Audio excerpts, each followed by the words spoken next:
y'all, welcome back to Apron Strings. It's about 4 o'clock in the evening and it's Tuesday here, and this video will come out in a few days. But it's church night for us. We have Tuesday night Bible study instead of Wednesday night. So I've got to whoop up something for supper. And when I cook rice, I'll tell you this, I showed y'all my Zazarushi rice cooker. And so when I cook rice, I'll cook about, their little cup is 3/4 of a cup, but I'll cook about 8 of them. And then I, use what I want that day, and then I put it in the freezer or the ice box to make whatever I need out of it. So I've got my rice cooked. So that's just a tip for you. Wash your rice till it runs clear and cook it, and then the grains will stand apart. Even if you freeze it and bring it out, it refreshes really well. So I had gone to Kroger, and they had the Burton's jalapeno beef and pork sausage, or beef sausage, or whatever it is. It's sausage, all meat, no fillers. $4.99 for this 28 ounce. I can't see, y'all. It says two pounds and something. Anyway, it's on sale for $4.99, regular $11.99. I thought, oh yeah, I'm going to get that, and I'll brown some of that up, and I'll put some more goodies with it, and I'll make a quick skillet dish for supper tonight.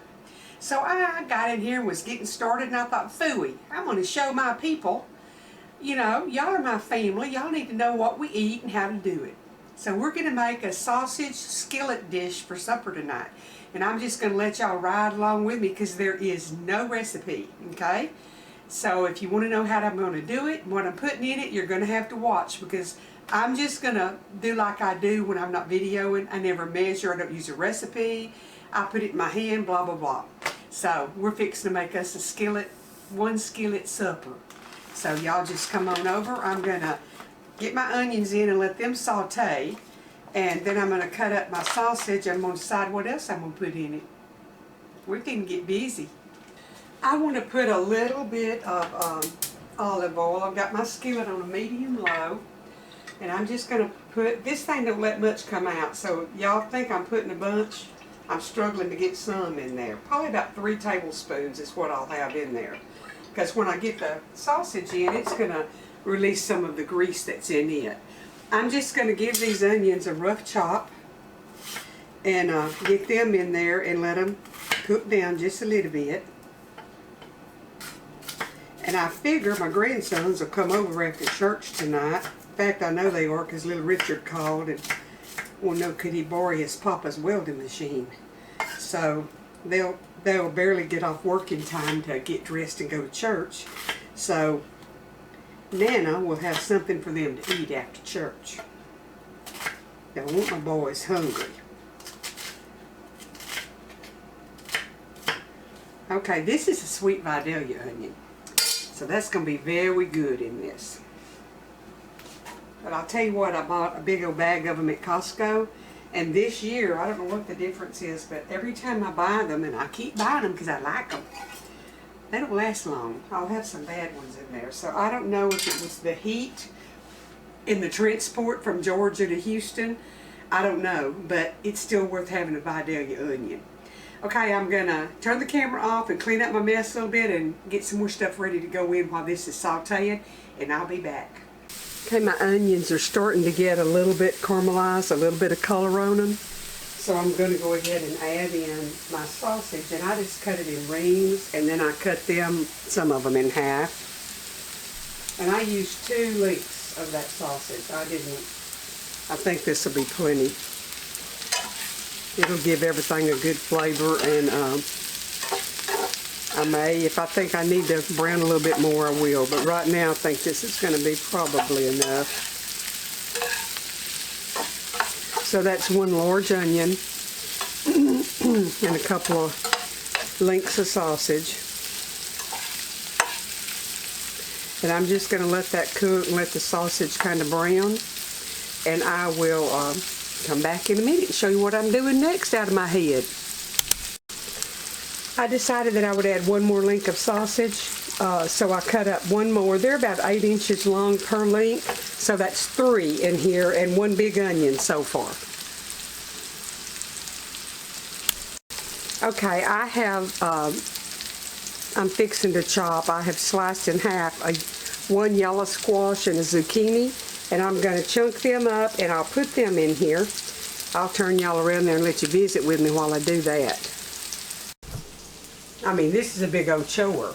I'm just going to put it in smaller pieces where there'll be more color through the casserole or the skillet or whatever you want to call it. The neat thing about squash, it takes on the flavor of what you're cooking it with usually. So this is not going to be a big flavor change. It's going to be a color addition. That one feels a little soft on the end.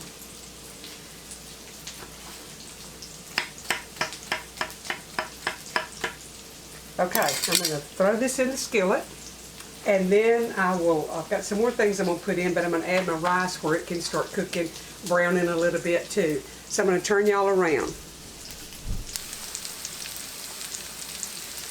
And I don't want that to get mushy, I just want it to soften a little bit.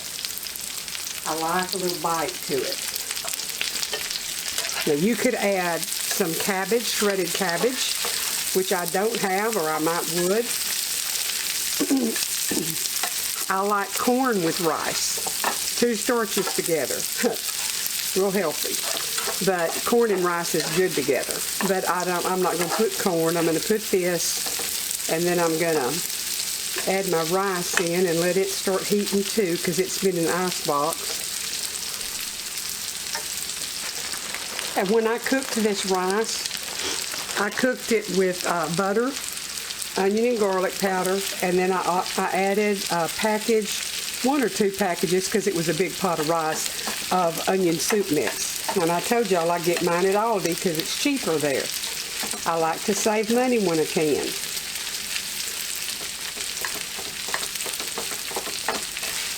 Now if I wanted to add some extra protein to this, especially with the sausage, I could scramble some eggs and put in here. But I don't know. I think the kids will say, ooh, gross, Nana. But most of your fried rice does have eggs in it. You might add some more rice, because see, the rice stretches the meat and everything else that's in it really good. So probably a little more rice, because I'm probably going to feed 5 people with this. And I'm not measuring, so you just put rice to the amount you think that looks good for you know, for your family, and how many that you're cooking and feeding. I like to jerk y'all down. I stepped on the rug that the camera's resting on the bottom, the tripod. And when you taste of it like this, if it's bland and you haven't salted, you can add a teaspoon or 2 of bouillon, like the Better Than bouillon, chicken or beef or the vegetable, and it gives it a kick of flavor. Now I'm going to add a teaspoon of my friend's Worcestershire sauce that she made and sent to me for some extra flavor. And I am going to go ahead and add some more onion and garlic powder to it. And I'm not measuring, so y'all will just have to do it to taste. Just giving you an idea of a casserole to throw together from stuff that you have in your kitchen. Now this is roasted garlic and red bell pepper that I got at, I think, TJ Maxx. I always look at their seasons because they have some unique stuff. I can sneak a little red pepper in, bell pepper in there, and nobody will be any wiser. A lot of times if they can't see it, they don't taste it. That's what I like about pressure canning my celery. The pieces aren't, you know, as evident in your bites, and so you can get by with it. I really don't know any vegetable that I don't like, but everybody in my family is not like that.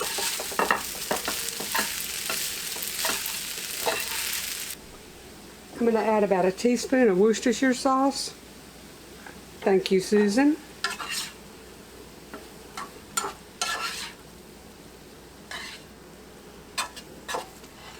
She sent me this stuff and I save it, and she said, you don't have to save it, there's more. So I've started using it, and it's absolutely scrumptious. She makes it homemade. I wish to God she were my neighbor. Okay, I'm going to try my rice and see the flavor. It needs a little bit of salt. And I try to not use a lot of salt because Troy is low sodium. And he can't have a lot of this because of the rice. But he'll get a spoon of it with his salad and whatever else I come up with. From church.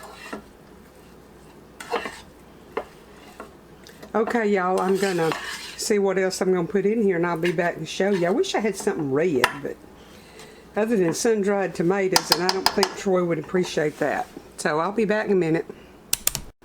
I am gonna add a few frozen green peas, and I'm adding them at the end here because I don't want them mushy either. I just want some more vegetables in here. And if you don't like the little green peas, give them a chance. Poor little things. They probably like you. What I'll probably do when I serve it, I will dice up some fresh tomatoes on top, just to give it some more color. And I may sprinkle a little bit of cheese on it. I don't know yet. Okay. There you have an easy skillet supper. All I did that I bought that I didn't already have was that sausage on sale today. So let it kind of just set here on the heat for a little bit and the flavors all blend, and then we'll get going on that salad we're going to make. Okay, now we're going to move on to our salad. And all I've done is take some grape tomatoes, and I'm just cutting them in half and then quartering them. And this is one of my very favorite summertime salads, and the good part about it is I can have it in the wintertime because I can buy this stuff all year long. So I'm going to use my little handy dandy peeler that y'all have all seen me use so much. You know, if you cut the end off of a cucumber and you rub that end on the end you cut it off of, it takes the bitterness out of that next snack slice. And I don't know how it does it. It's smart. Cucumbers are very smart. So I always do that, and it seems to work. I'm going to peel these two, and then I'll see if I need that other one. I grew these, y'all. They're not champions, but I grew them in the backyard, and it makes me feel very good. I grew tomatoes too, but I've eaten them all just about it. I've got a bunch on there that hadn't turned ripe yet, but I've got some nice sized tomatoes out there, so I will be having a few more. Well, this one looks kind of like it's almost too good, too ripe. We'll see how it looks when I cut it.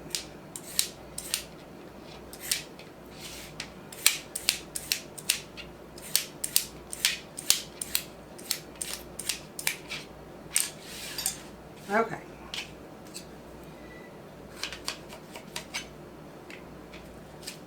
Ugh, that's got too big a seed in it. Let me just do this one. And I'll get another one right quick.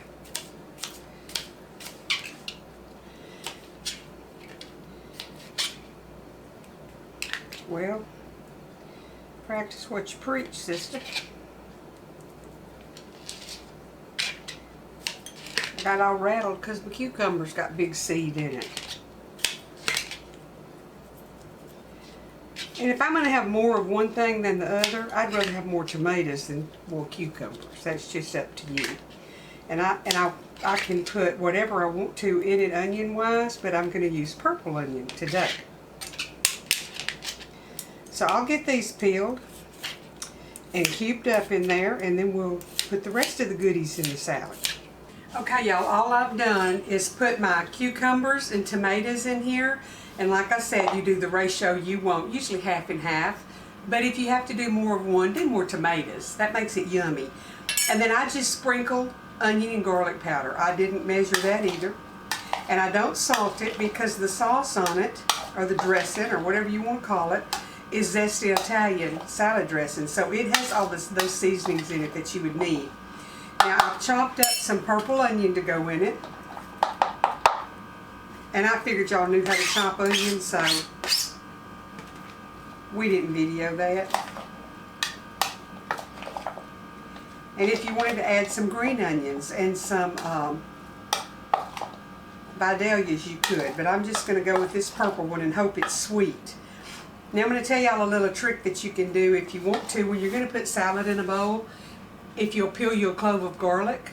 If you don't want a bunch of garlic in it, but you want a hint of that flavor, rub it all inside your bowl. And then when you toss your salad, you get just that little faint hint of garlic in it. I didn't do that. I just used garlic powder because that was a little quicker right now. And I got to go to church here directly, so I got to hurry up. But once you get it all mixed up, and it's so pretty, I'm going to add my dressing to it. And I just pour it in, folks. I don't measure it either. And you know, I didn't know that the kids would eat it, but little Richard was here the other night having supper, and he ate this. He liked it, so I'm sure he'll have him some after church tonight when he comes after that welding machine.